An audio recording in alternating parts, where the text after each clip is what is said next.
So I went top golfing with the lady, and let's just say I impressed her with a few drives. She's like, "Oh my god, I didn't know you could swing like that." And I was like, "Whoa, a swinger," and let's just say she still has some thoughts that linger of how deep my balls went. No net. Um, I'm still talking about Topgolf, I think. But yeah. So for Valentines, that's what me and the lady did. We went to a nice Italian restaurant, went top golfing, and then enjoyed the rest of our night. It was, I only want to talk about it because I feel like it's important to, sometimes you got to go broke to make the lady happy. And that's a sign for us guys. Sometimes we want to be micromanagers of money. And we're so worried about the next bad thing that may happen or not being prepared for something that there is that balance of living life, And it was really the first time since we've been together that we've actually done something genuinely fun in terms of outdoors, like actually doing something. It's nice to have a personality, have a sense of humor, but there's something about enjoying that in the world, in the public. There's a social aspect that's like, wow, in a social setting, we had a good time too. And it was nice. I just said, hey, you know what? Fuck having a little extra savings this month. Because you know what? In the moment, I'm like, fuck, I'm spending 180 bucks for 2 hours once we got drinks and stuff. And then fucking dinner, spending a decent amount of money, and I'm like, fuck, man. But in the moment, I was so like strung up about the financial part that internally I'm like, god damn it, it's gonna be a little harder to get ahead this month. I was on a good track. But then after, I'm like, you know what? And honestly, I was like, I'm glad I spent the money. Because it's not about spending the money. It's generally just about not being so high-strung about living this life, about being responsible. Being just about,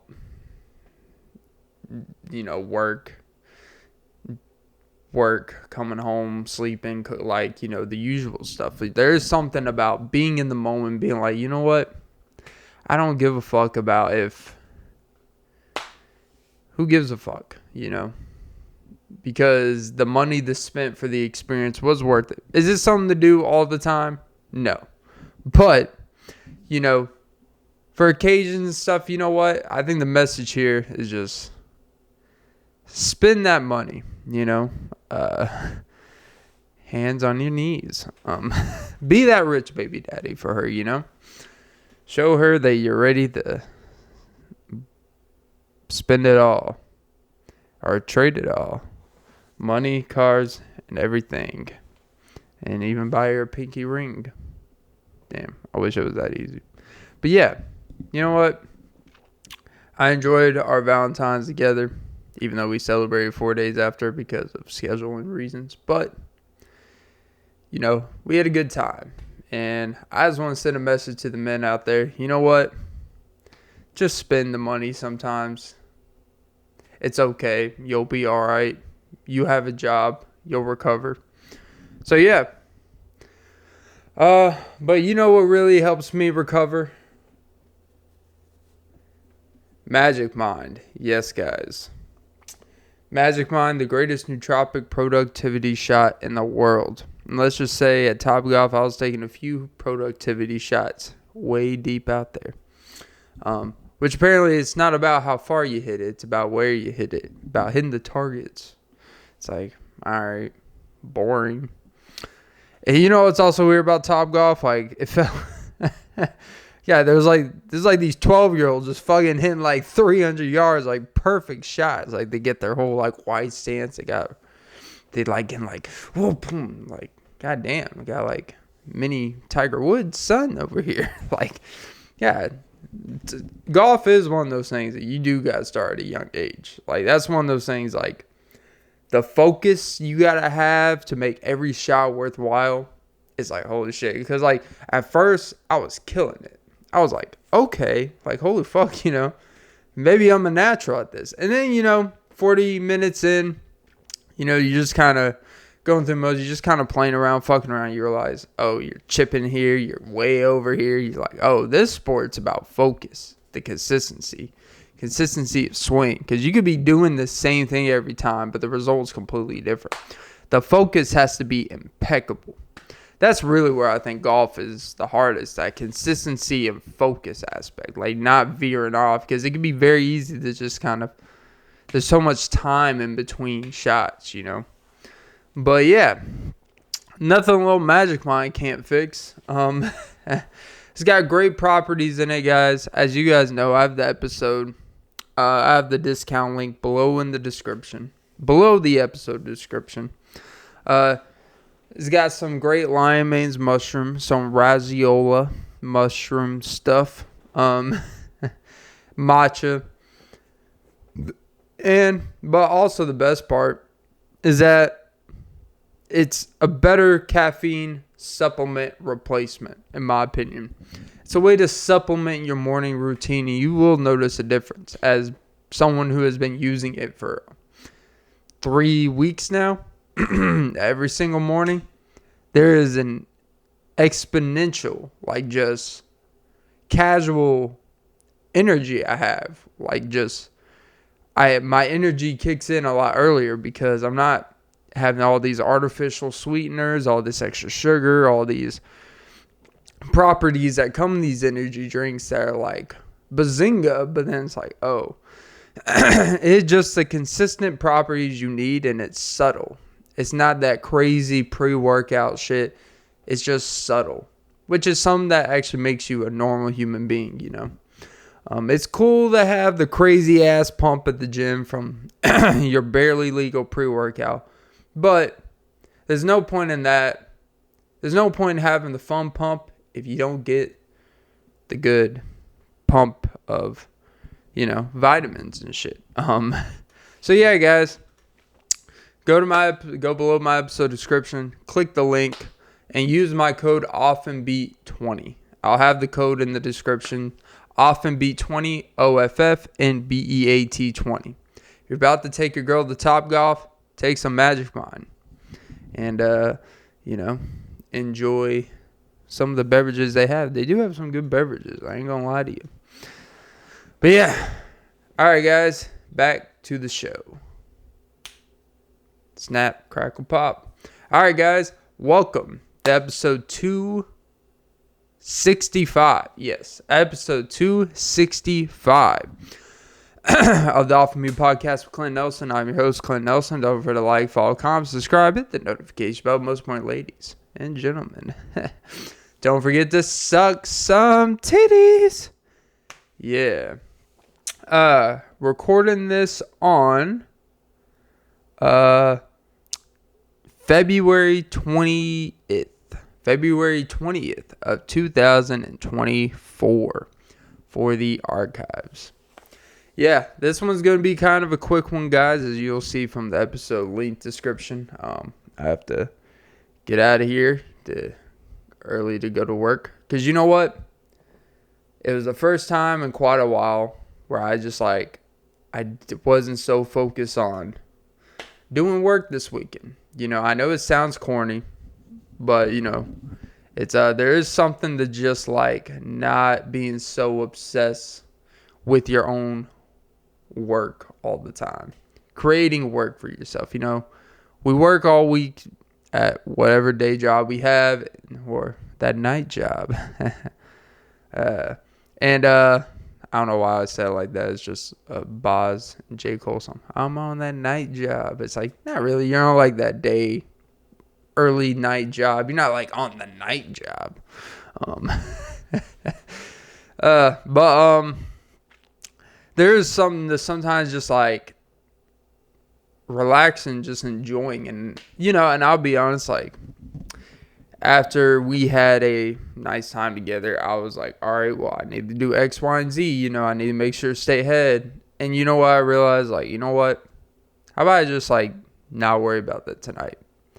I'll have tomorrow to take care of X, Y, and Z, and not be in this heightened, like, uppity mood or kind of this over the top. I realize a lot of things about myself that I can be fun and relaxing when I'm relaxed and have a few lagers in me. But it's something about the ease of just like having a good time, the dopamine effect it has on you after. It kind of like, I think my mind is kind of shifting towards going outside, as the kids say. Is that there is something about how it affects like your daily life. Like it truly does bring balance. And I know it's a small sample size of one weekend, but I enjoyed the night home and I just relaxed. And I was like, you know what? I'm not going to work on nothing. I'm not going to do X, Y, and Z. I'm not going to worry about being productive every minute of the day. It's like, I'll have tomorrow my other off day. And you know what I did? The next day I woke up. I did exactly what I was going to do the previous night. I got good sleep.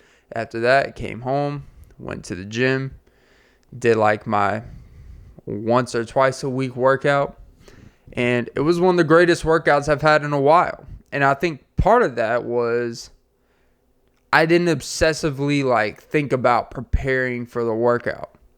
I just lived a normal life, did what I needed to do, took care of myself, drank water, and I had a great workout. And I came home in the greatest of moods, took care of everything else I needed to do for the night. And the only thing I could have done is probably record an episode. And that's why like I'm kind of in a timestamp right now where I can only do really a 30-minute episode a day because I got to go to work. But the fact that I'm still doing it and being okay with the fact that it's not 45 minutes, 50 minutes, an hour, it's just like, you know what? It's okay. Life circumstances happen. It's all worth the trade-off. Don't fret about 15, 20 minutes for the algorithm. Just fucking talk about what you're going to talk about anyways. Condense it. Self-edit, you sack of shit.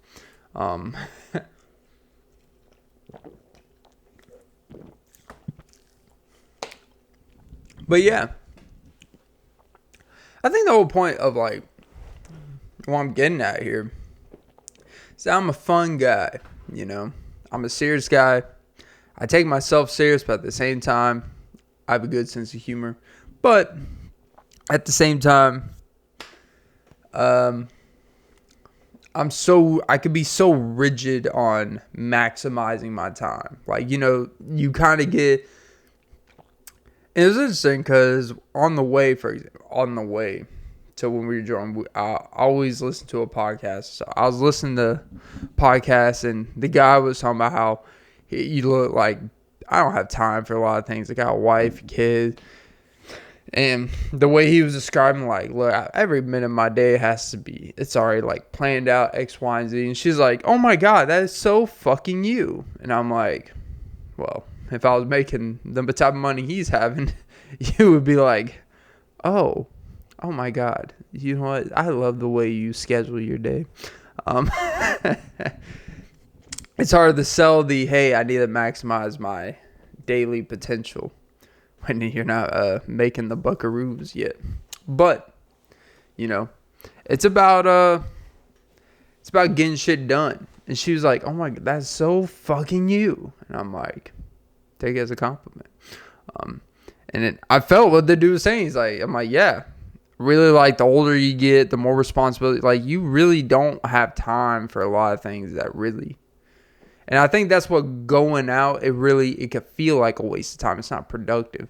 When you get in this ultra productive mindset, sometimes one of the parts that you lack is you lack a genuine human connection of understanding about things. Not to get all corny and gay and shit, but that sometimes you're so focused on reaching goals or trying to progress or be better that sometimes you think that human connection or just doing things around other people that aren't on a similar frequency, it's like, this is just wasting time. You know, you getting that this is just wasting time. It's like, or doing this can actually enhance your pursuits, because it actually brings a light perspective to make what you have to talk about more interesting. Or because I think sometimes what people fall into when they do this type of thing for a living, when they talk, or it's reliant on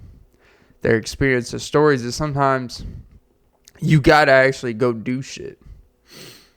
You can start faking. I've never faked it.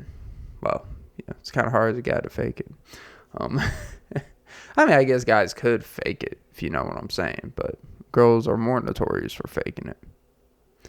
And those guys were always like, oh, trust me, I can tell when you're faking. And she's like, you sure about that, buddy? And you're like, fake it till you make it, baby. Fake it till you make it to my bank account. But yeah, it's there is a value to enjoying life, to going out there in the public sector. I don't know, I guess I'm someone that I know that if I enjoy it too much, I'll probably want to go do it too much, and I don't have the money to go do it that much. And I want to continue this great habits. And sometimes you could be a little too extreme and other people suffer. It's like we're either doing this for the whole month, where staying at home, only cooking at home, only focus on X, Y, and Z, everything else doesn't matter. And sometimes you can be a little too loose. Like, I don't give a fuck, we'll just fuck around. I don't care about making sure I do this. I don't care about what I'm eating. I don't care about, showing up to work. There's that ultra extreme. It's like, you know what? You can do everything you need to do in the day. And at nighttime, go do something. Go out. It's okay. I think that's something I'm starting to become more okay with, is finding that real balance and not just being someone that people, oh, you work so hard. And it's like, that's great. I work so hard, so y'all don't have to do anything. What does that do for me? It gives me no time, right? It's a fascinating thing to kind of really think about yourself. And I know it's such like an overreaction to one weekend, but it was such a nice time. It helped us reconnect. It helped us be human again.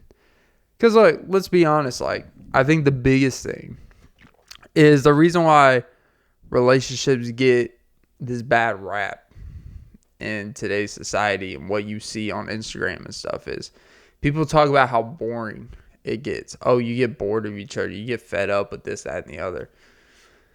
And I think really typically when a lot of that stuff happens is when you kind of just get complacent on doing the simple things. I think really over time we get this perception that our partner, for both ways, guy expects of a girl, girl expects of a guy, we become so complacent of we just fill these duties, but then the human love, passion, connection, that disconnects. Because as long as you're doing your service duties for each other, you're doing your part. And it's like, well, if I'm doing my part, I don't need to hear about this. I don't care to hear complain about this, blah, blah, blah. And I think it creates that kind of divisive angst towards each other, right? And by the way, I'm not talking about specific about me. Look, I've been in relationships before. This is just like a type of relationship where I've never lived with a woman. So it's different. Living with someone is a whole lot different than being with someone that you be a sneaky linky. It's a whole different game. And it forces you to grow, forces you to actually be tolerable, forces you to look outside of yourself, be considerate, take the fucking trash out on time or in a timely manner. You know, that type of shit. Um, you know, and I think for me, it's I forgot what the fuck I was getting at here. Your pants. The after dribble. Which I came across a video earlier about a urologist or a doctor, like the effects of the after dribble, which basically like the after dribble of pee, you know, like when you pee, but then you put over your underwear and then there's still a little extra that comes out after. Happens to men and women. I'm just like, yeah, it's called, you didn't like shake it out. You didn't give a little dab with the toilet paper. But no, I think, yeah. So, what I was saying is that when you I think people, we get too accustomed to just like being okay with doing the minimum. And we just think if we do our duties as men, or if women just do their duties, we don't have to remind ourselves that this is an actual person that has feelings, that actually cares about the intricacies of what made y'all's relationship different from other people that you could have been with. Like your dynamic. Because if you're just someone that does duties, there's nothing that really separates you from someone else or anyone else. You're just a person that's going through the motions. Anyone can sit there and cook for you. Some cook better than others. Anyone can sit there and, well, I wouldn't say anyone can pay bills because some of y'all are bums. But there's there's plenty of people out there that can just pay some bills. There's plenty of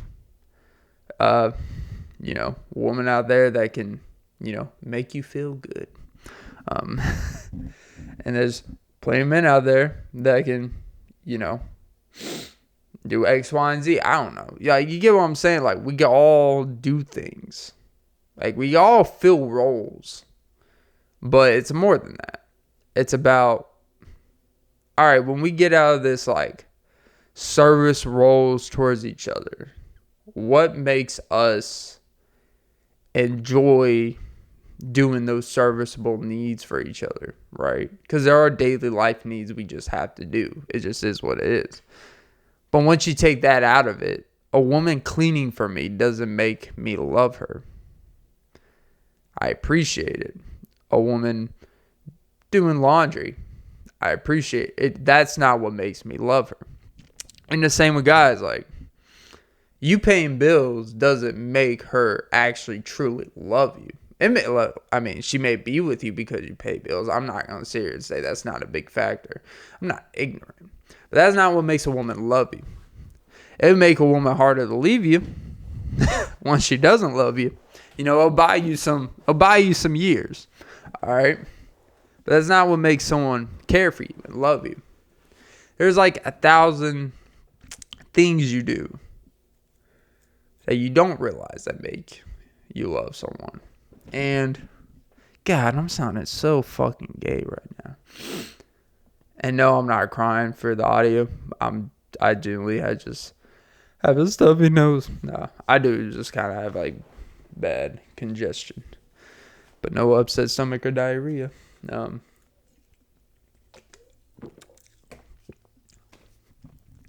I think that's that learning process, compared to when I was a young man. I would have girls that would do X, Y, and Z for me. But I always felt these things were being done because there was something expected in return. And I kind of carried that over to every girl I've been with. Is if they're doing something for me, it's because they're about to ask me for something. Because a lot of times that was the case. Like, oh, I cooked, I did this. And to kind of enter into a healthier situation where someone just does stuff because they just do it. They don't expect nothing in return. It makes you make sure you do your part more. Because you appreciate, like, what can I do to kind of even out the scales, you know? I think that's the biggest part of maturing. And I think this is a lesson for everyone. Never ask someone to do something for you. Never ask a guy to do something for you. Because you know what? If you want more out of someone, it's pretty simple. Let them do it on their own merit, because you're going to get a lot more. And let them do it at their own free will, because when they do it at their free will, you're going to get 10 times more than if you would ask without the pushback or the side eye, like, what's the real reason for this, you know? But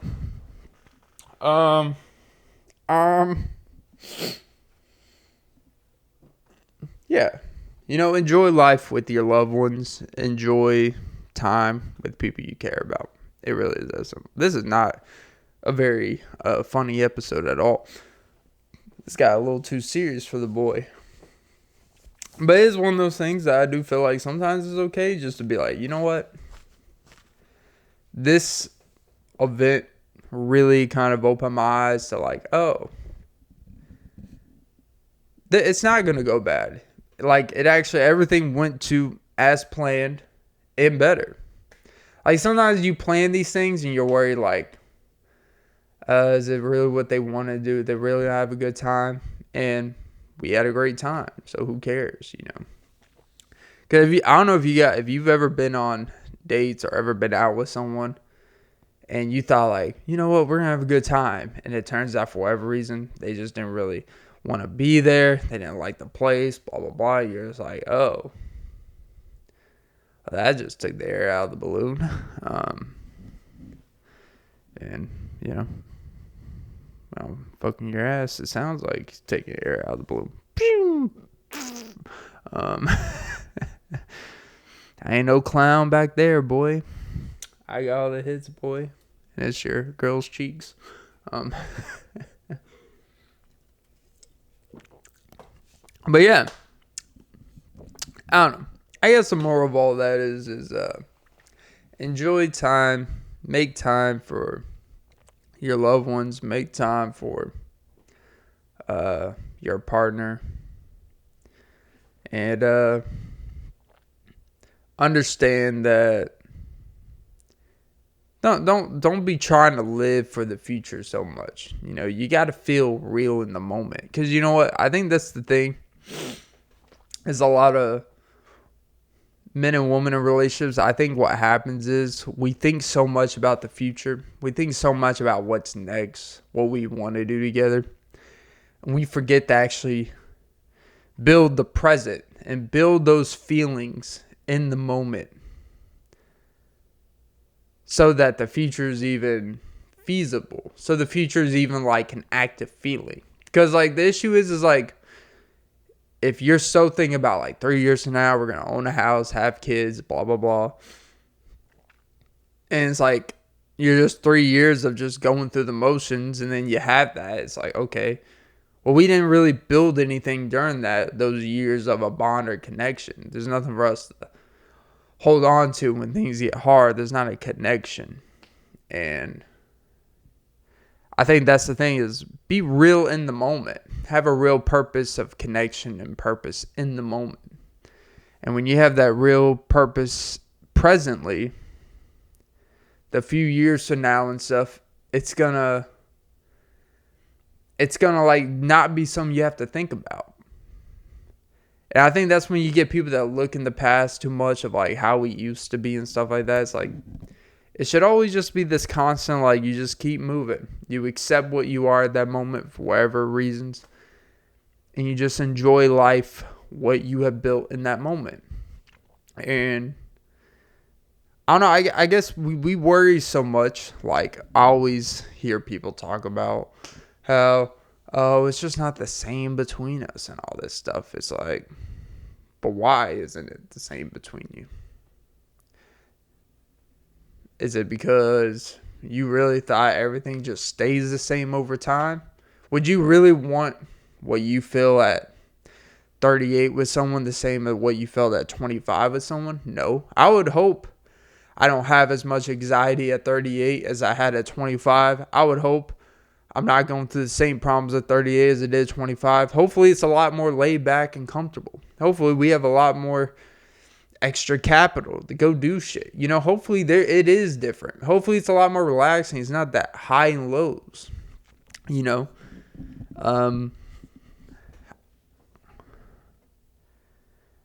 I think fear of hearing what a relationship is what deters people. It makes people do dumb shit in fear of not living up to expectations in someone's eyes.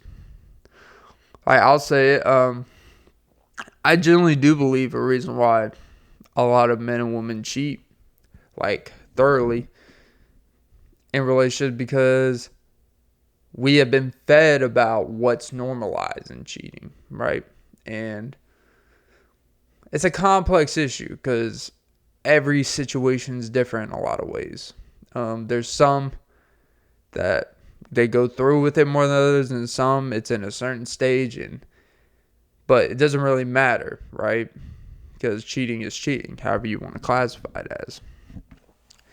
And I think a reason why a lot of us men that we have cheated or we've done things that we're not proud about, is I do believe it is because we're always afraid of getting to a point where we feel like we are uninteresting to someone. And because we always see couples get bored of each other, we always see that stuff. And I think the worst thing as a guy in this world is to be uninteresting to the opposite sex. To be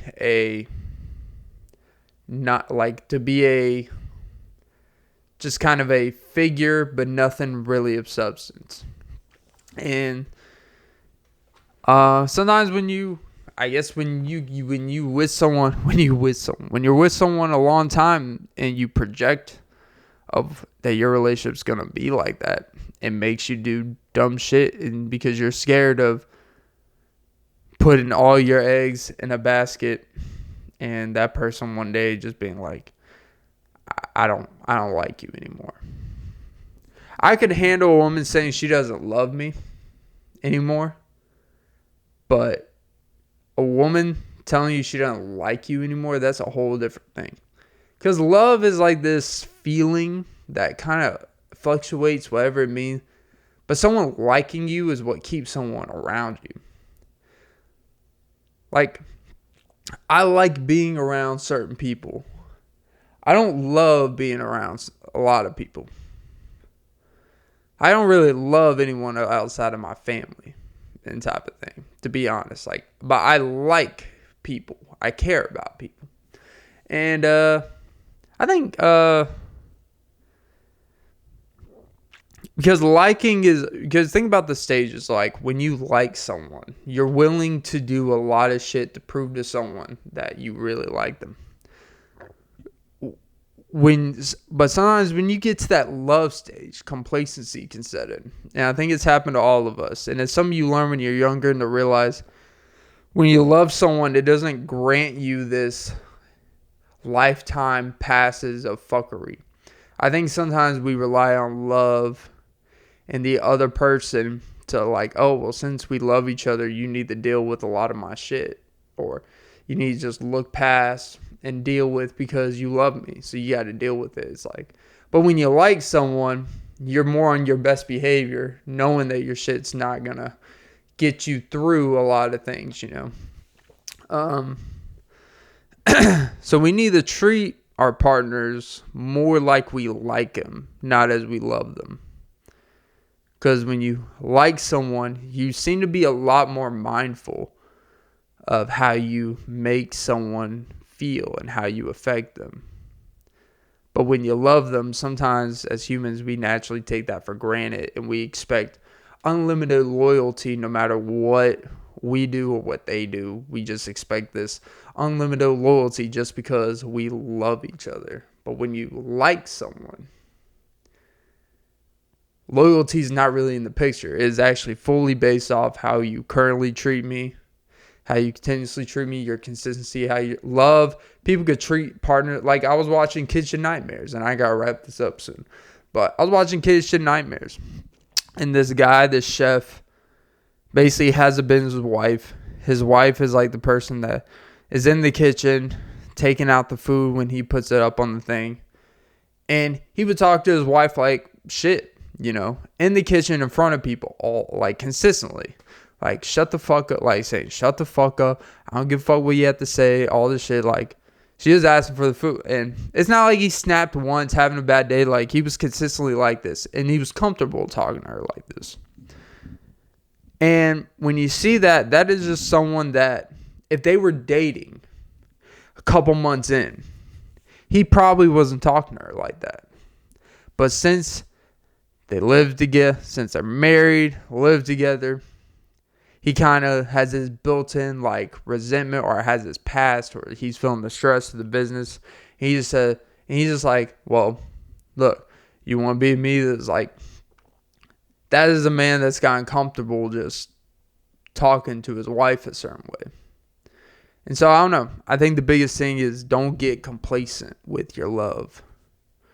I think that's the hardest thing, is being okay with being in love with someone and continuing to like them. Because there's plenty of times where someone has... You ever heard someone say, yeah, I still have love for him, but I don't really like him anymore. Because like, you love qualities about someone, but people can change. They become sad, depressed. They're not the same people, but you still love who they are, their intention, but they just change. So you still love them in this deeper, unquantifiable thing, but you don't like them. That's a tough pill to swallow for a lot of people. So yeah, moral of all that is take your girl to Topgolf. But yeah, then it turns into a like and love, love and like. Baby girl, you can sing on my mic. Hey, hey. All right. I'm going to wrap it up there because I am going to be late. All right, guys. That was episode 265, the Off of Me podcast with Clint Nelson. Don't forget to like, follow, comment, subscribe. Oh, my God. I just fucked up. Oh, that's the first time I actually fucked up the thing. All right, guys. That was episode 265 of the Off of Me podcast with Clint Nelson. I'm your host, Clint Nelson. Don't forget to like, follow, comment, subscribe, hit the notification bell. Most important, ladies and gentlemen, don't forget to suck some titties. And like, don't love, just like. We are just alike. All right, I gotta drop a deuce.